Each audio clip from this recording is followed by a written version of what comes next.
Terry Mayfield, one of our favorites, has been a Toastmaster for 249 months.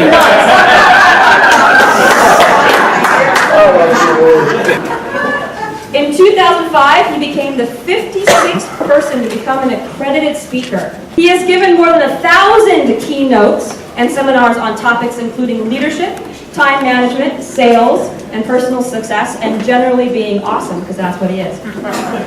He didn't write that either. He has completed more than a dozen advanced Toastmasters manuals and just completed his 5th basics EC manual. He is the author of 2 books, several audio programs, and numerous published articles. Today he's going to talk about the 7 habits of successful leaders. Please help me welcome ACG, ALS, accredited speaker, Terry Mayfield. Good afternoon. Good afternoon. I want to get right into it right now. What I want you to do is imagine that we're all standing in the middle of a bustling office place, and every copy machine in the building is busy except that one. And all of a sudden, we see 4 people converge upon it, and they start to argue over who should get to use that machine first. Well, the first person says, well, excuse me, but I'm an accounts payable. If I don't pay the bills, we won't be in business. I should go first. Of course, the second person says, well, excuse me, I'm from accounts receivable. If I don't receive anything, how can you pay the bills? I should go first. Of course, the third person said, well, I'm from sales, and if I don't sell anything, how can you collect anything? I should go first. But the 3 of them quickly parted and gave way to the 4th person once they recognized that she was from payroll. See, they knew who the most important person was in their organization. Seriously.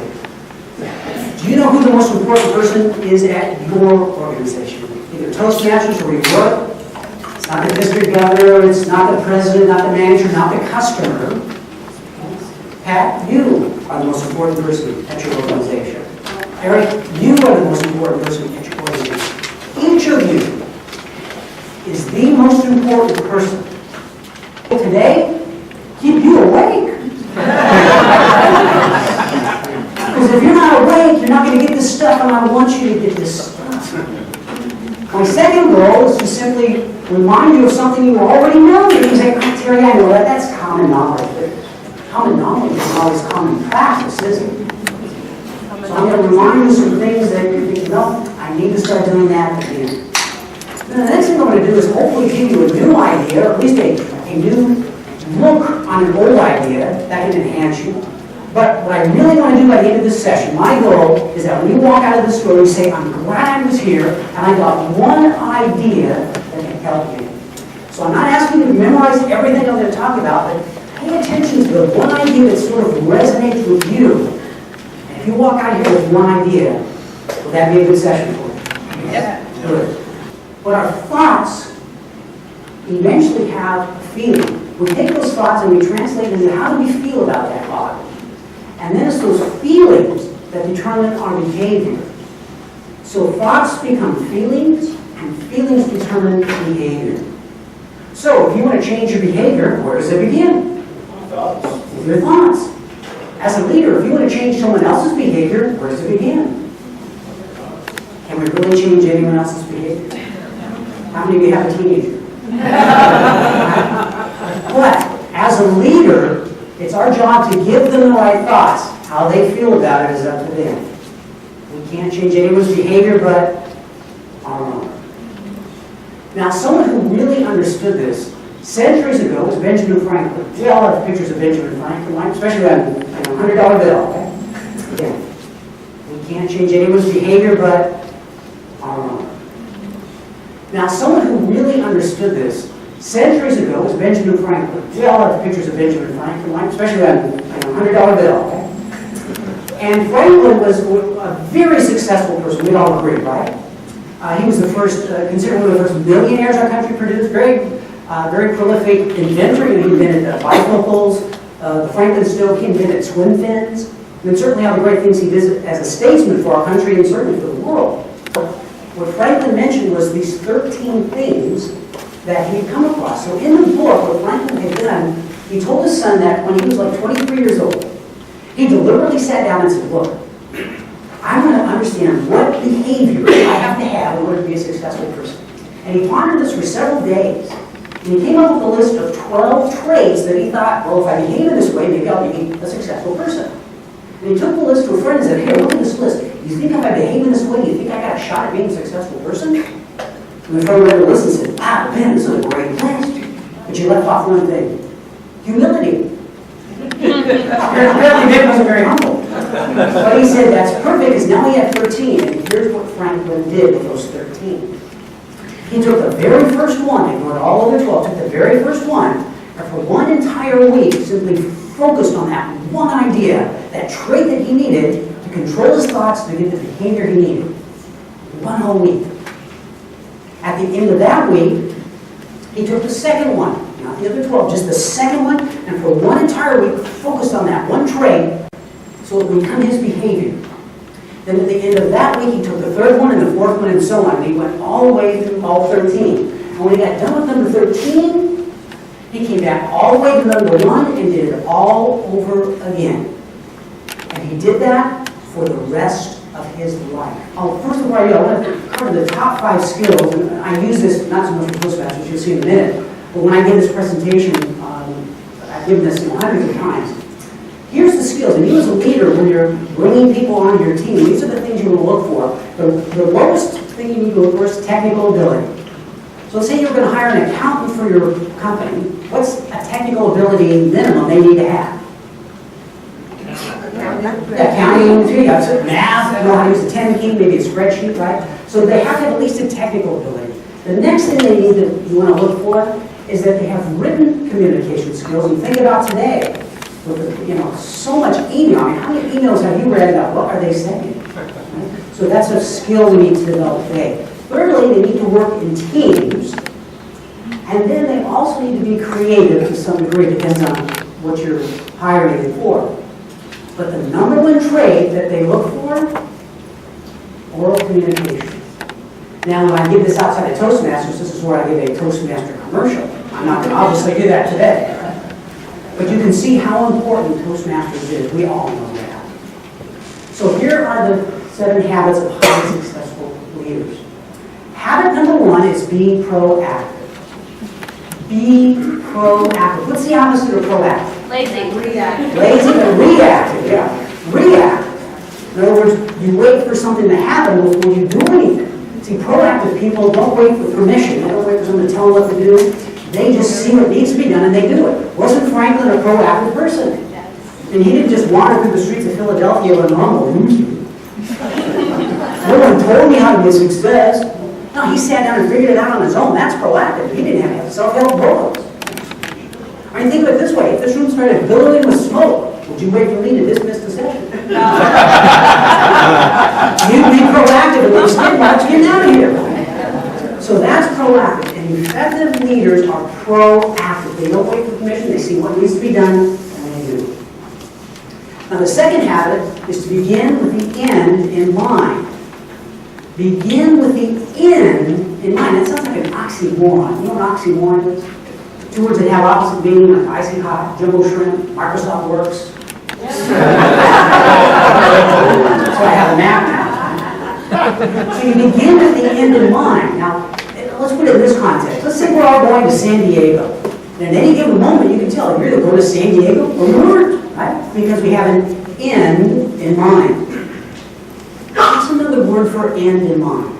Goal. A goal. I'm sure you've heard the power of goals. And without goals, and someone mentioned that that's one thing that leaders supply us with sometimes, goals. Either get it from your leader or create goals yourself. So effective people, effective leaders, have an end in mind. That's where that vision comes from. Now the third habit, first things first. First things first. Now this is where Covey discovered how effective people manage their time. But he found something very interesting. Effective people don't manage time. They're smart enough to know that whether they manage it or not, what's time going to do? It's going to keep on ticking. Effective people manage priorities. Hence the term, first things first. And understanding what your priority is at any time is the skill of a great leader. Now, that doesn't mean the leader gets focused on this goal and that's all they think about and they just move ahead and they have blinders on. Effective leaders are aware of all other aspects of what's going on. but they know what's most important at the moment. Right now, the most important thing to me is not my family. Now, if I got an emergency phone call, boom, that would be the priority. I would leave right now, wouldn't you? But right now, my priority is presenting to you and focusing on that. Now, the fourth habit is one you've heard before, I'm sure, win-win. Win-win, and what Cubby's talking about is that when two people interact with each other, when they're done, they feel good enough about the interaction, the outcome, that when they part, they're willing to work with each other again, or at least refer someone else to work with that other person. Hence the term win-win. They both get something out of it. Now, we usually think of win-win in the context of negotiations. Now, you've heard that before. Negotiations isn't just negotiating for a price, right? I mean, haven't you ever had to negotiate with your boss for time off? I mean, I've negotiated with my teenage daughters for a long time. All kinds of things. But let's put it in the context. Let's say, Red, you've got a car that you want to sell for $5,000. And Rick wants to buy a car, but Rick only wants to spend $4,000. So when Red and Rick come together, what do they end up doing? They negotiate, and then they come to a agreement, a compromise, and they might meet in the middle at $4,500, right? That's usually what we think of as a compromise or negotiation. But if they meet in the middle at $4,500, did Red get what he wanted? No, that's a lose for Red. Did Rick get what he wanted? No. That's a lose for Rick. That's a lose-lose. Cubby says we want win-win. But Red, let's say you're real good at negotiating, and you get Rick up to your $5,000. Now what happened to Red? You won. He won. What happened to Rick? He lost. He lost. I'd say win-lose. Or Rick, you're even better at negotiating than Red. You get him down to $4,000. Now what happened to Rick? He lost. He lost, and Rick won. That's a lose-win. Cubby says, you want win-win. Don't settle on win-lose, lose-win, or lose-lose. If you can't get win-win, the only other option, walk away, no deal. In other words, Red, thank you very much, Rick, for coming to look at my car, no hard feelings, no deal. Rick, thank you very much, not my budget, no hard feelings, no deal. But before we jump to no deal, Cubby says to use the fifth habit. And the fifth habit says, seek to understand others before being understood. And the key word is before. Understand them before you get them to understand you. And it's in the understanding that you'll realize if there's a chance at win-win before you jump to no deal. Here's another example. This comes from Roger Dawson, who's a speaker on negotiations, and he used this story. He said, imagine we've got two sisters who came into the kitchen at the same time. They both want to make their favorite recipe. They want to make a full batch because they want to share with each of their own friends. But each recipe calls for one whole lemon. And there's only one lemon in the kitchen. How could they solve this dilemma? Go to the store and get another lemon. Well, yeah, but who goes to the store? You go to the store, you lose time. I'm going to start baking right now. That's a win-lose. Well, then they both lose because they want to do it right now. What else? They win when they come back. Okay, well, yeah, but it's the way to win. What else could they do? Substitute the lemon. Okay, substitute the lemon, but then it's not their favorite recipe. That's Reduce the quantity. What's that? Reduce the quantity. Reduce it, maybe make half? Yeah. But then that's a lose-lose because they want to make a full batch for their friends. Yes? Come up with something else? Okay, so sometimes someone says, let's use one recipe, but which one do you use? Okay, here's what they do. When they seek to understand each other, what they discover is that the one recipe calls for the rind of a whole lemon, and the other one calls for the juice of a whole lemon. There's the win-win. Now, it doesn't mean that everybody gets everything they want and it's hunky-dory like this. Let's go back to Rick and Red. Let's see that they do meet in the middle at 4,500. But in the understanding of the conversation, Rick heard Red say that he had just done a whole lot of maintenance on that car, new tires, all kinds of stuff. He's thinking, wow, I feel good about going up to 4,500. He's won.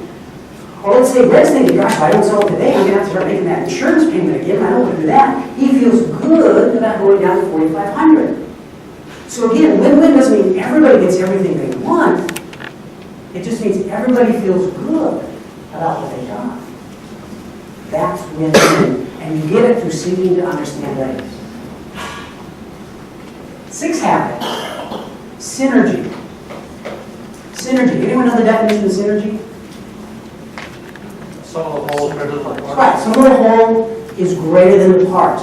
In other words, if it were mathematical, instead of 1 plus 1 equals 2, 1 plus 1 could equal 3 or 5 or 10 or 100. And the idea of synergy is when two people come together and work on a problem together they'll come up with more solutions than if they work on the problem separately. That's what synergy is. And Covey pointed out in his book, the idea is that effective people have mentors. They learn from others. They synergize minds with other people. How many of you have a mentor somewhere in your life? Either financial, work, spiritual, good, that's great. And you should have several. You might have several. And they are so powerful. Here's an example of how powerful they can be. This is an article that was in Wall Street Journal several years ago. It says, protege finds mentor gave her a big boost. It says in 1987, Anne Lynn O'Brien took a $45,000 a year secretarial job serving Gerard Roche, the top CEO hunter for Heidrick & Struggles International, a major executive search firm. Rising rapidly under his tutelage, she became the firm's first female executive assistant to advance to partner. Miss O'Brien, 46 years old, now makes an estimated $1 million a year as a senior partner and co-head of Heidrick's Global Consumer Products practice in New York. Now, the article goes on to talk about how she got to that salary because of her association with Mr. Roche. I've been trying to get a hold of Mr. Roche. He knows something I want to know. And that's what a mentor is, just simply somebody who knows something that you want to know, or someone who is where you want to be. Now, sometimes we're afraid to go to people and ask their advice because, well, they're so busy, they're going up on that pedestal. Right? You don't want to disturb them. Well, the thing we have to understand is, if anyone came to you and asked you for advice, wouldn't you give it to them? These people feel the same way. But you've got to understand, when you tap into a mentor, it's reciprocal. It's a two-way street. It can't be just one way. You don't go up to someone and say, hey, Glenn, I want to know everything you know. Let me suck your brains out. You've got to find some way to get back. Now, when I was in that sales job and I was struggling, I identified the top 5 salespeople, and I said, hey, I'll take you out to lunch if I can ask you questions during lunch. They all agreed. I wanted to know what they knew. 3 of them paid for my lunch. Now, the other way I was giving back was at the end of the sales meeting. I'd say, hey, I'll carry your stuff out to the car if I can walk with you along the way and ask you questions. And they'd let me do that. So you've got to find some way to give back. And then the other thing, too, that I get people being up on pedestals, don't be afraid to ask. I've written 2 books. My first book, I didn't have any celebrity endorsements. I met another author, Jean, and on the back of her book were all these celebrities endorsing her book. I said, Jean, do you know all these celebrities? She said, no. I said, well, how did you get her to endorse your book? She goes, I asked. So before my second book went to print, I went to 24 business celebrities. It was a business book. People like Zig Ziglar, Hardy McCain, How to Swim with the Sharks Without Eating Alive, Art Linkletter, Brian Tracy. All of them wrote back, and most of them agreed to endorse my book. Now, what's in it for them? You've seen it on the back of the book. It says, great stuff, help my company, Art Linkletter. Now, I went to Mr. Linkletter and said, would you endorse my book? He said, sure, what would you like me to say? I wrote that line. He just signed the form saying you can use my name as long as it's, you use what I say as long as you promote my name in the back of the book. So that was what was in it for him. So you've got to find some way to get that. Harvey McKay, again, talking about approaching people. Years ago, I decided I wanted to be an expert on customer service and speaking. And the way to be an expert is to read a lot of books. And I was reading a lot of bad books. And I thought this was a waste of time. So I identified the top 10 speakers on customer service. I wrote each of them. Every one of them wrote me back. And I said, what would you recommend to be the top 5 books on customer service? And here's the letter I got from Harvey McKay on his envelope letterhead there. And there's the 5 books he wrote underlined. One guy sent me back a list of like 40 books. I didn't want 40. The top 5. But they're willing to do it. I learned something else about mentors. They don't even have to be alive. They can be dead. I mean, I told you about Benjamin Franklin. There's that book that I bought years ago, the autobiography of Benjamin Franklin, and obviously I consider him a mentor, but I never asked him, obviously. But the thing is, when you tap into somebody like this, it's not that you're just learning everything that Franklin knows. Think of the people that Franklin knew and that he learned. In fact, there's on page 83, there's those 13 traits that he talked about to help me improve in sales, right? So find mentors, they are so powerful. Now the last habit is sharpen the saw. Now, for my illustration, I'm going to use sharpen the axe, same analogy, same message as cutters. But I want you to imagine right now, we're standing in front of a huge, dense forest. And there's a trail going right down here. You see two loggers enter the forest at the exact same time. They're both the same size, shape, age, experience, ability, both carrying the same type of axe. And one goes right into the forest, one goes left. And they start chopping wood all day long. And they quit at the same time, and they meet right back at that trail. And the one logger says, hey, how come my pile was this big and your pile's this big? We're both the same size, shape, age, experience, ability, use the same type of axe, work the same number of hours. And there were several times throughout the day I noticed you took a break and sat down under the tree. I never took a break once, even at lunch. I was eating with one hand and chopping with the other. And don't you know people don't work like that? He says, why is my pile this big and yours this big? Well, the other logger said, well, it's true. We're the same size, shape, age, experience, ability, carrying the same type of axe, and we work the same number of hours. And yes, I did take a break several times under that tree, but you were so busy chopping wood that you didn't notice that sometimes while I was under that tree, I was sharpening my axe. That's how we increase our productivity, is taking time to sharpen the saw. What are some ways we can sharpen our saw? Take breaks. Take a break. I usually sometimes at the end of the seminar I ask people, what's the best idea you've got in the seminar? This one guy says, he says, sharpen the saw. That's great. He says, the next time my boss sees me hanging out the water cooler and says, what are you doing? I'm going to say, sharpen my saw. You still got to work. You can't just sharpen your saw. What are some other ways we sharpen our saw? Personal development. Personal development. Isn't this sharpening our saw today? This whole training is sharpening our saw. What are some of the Toastmasters sharpens our surely sharpen mine? Networking. Networking, anything that's enhancing you, helping you, taking naps. But the key there, go back to first things first, is doing it at the right time. Now, if you're sitting there in your office when you're supposed to be working, you're playing video games, or texting all your friends, that's not the priority.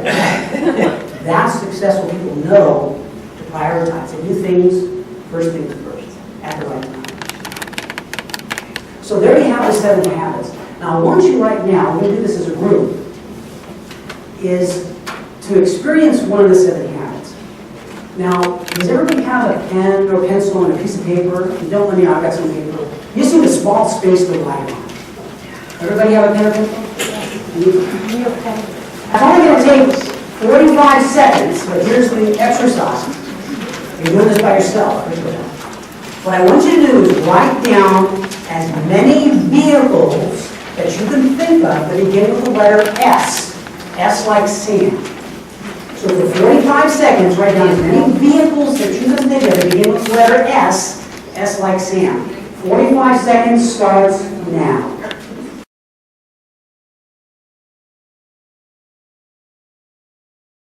Nine. You got 9 your name is? Dan. Dan. Okay, Dan has 9. She's got 10. Oh, who's got 10? She was so loud. Okay, Cheryl has 10. Okay, now here's what I want you to do, real quick. So we won't go over. What I want you to do is partner up with 2 or 3 people at the most, no more than 2 or 3 people, and I want you to combine your list and see how many the 2 or 3 of you came up with. Like if both of you came up with Saturn, that only counts as 1. But real quick, come up with a number that 2 or 3 of you came up with.